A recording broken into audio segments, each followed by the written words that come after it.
ভাবুন তো, বাংলাদেশের রাজনীতিতে একটা কথা আছে, আঘাত যত বেশি সংহতি তত গভীর। যারা একসময় মৌলবাদী তাণ্ডবকারী তকমায় আটকে ছিল, আজ তারাই নির্বাচনের ময়দানে উদারতার বার্তা দিচ্ছে। প্রশ্ন একটাই, ভোট আসছে কিন্তু রাজনীতি কি বদলাচ্ছে, নাকি শুধুই সময়ের চাপে কৌশলীগত রূপের বদল এটি? বর্তমান প্রেক্ষাপট ব্যাখ্যা করতে গিয়ে বাংলাদেশের রাজনৈতিক পর্যবেক্ষকরা বলছেন, মৌলবাদী তাণ্ডবকারীদের বন্ধনীতে জামায়াতে ইসলামকে সরাসরি বসিয়ে দেওয়া কঠিন। এর কারণ কি দর্শক বন্ধু?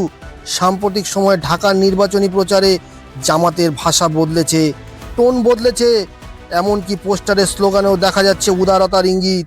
কিন্তু প্রশ্ন হলো, এটা কি আদর্শগত পরিবর্তন নাকি শুধুই ভোটের অঙ্ক? এটা বুঝতে গেলে ফিরে যেতে হবে ইতিহাসে।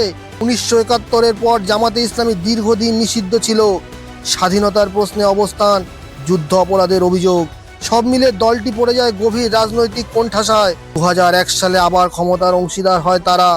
2008-এর পর আবার নিষেধাজ্ঞা, গ্রেপ্তার, বিচার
চোখে সহনশীলতা হওয়া, মাঠের কর্মীদের ধরে রাখা।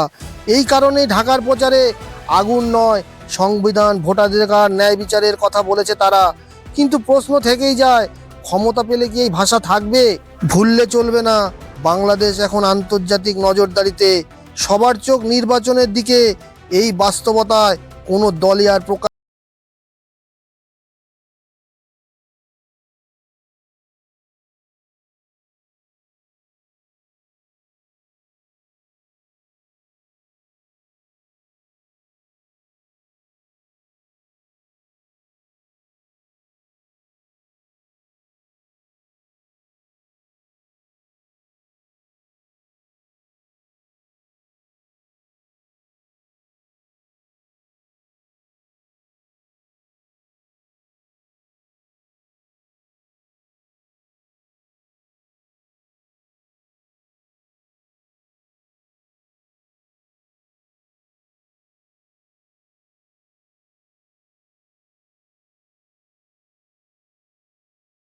ভবিষ্যতের মানচিত্র। সবাই সুস্থ থাকবেন, ভালো থাকবেন। জয় হিন্দ, বন্দে মাতারম, ভারত মাতার জয়।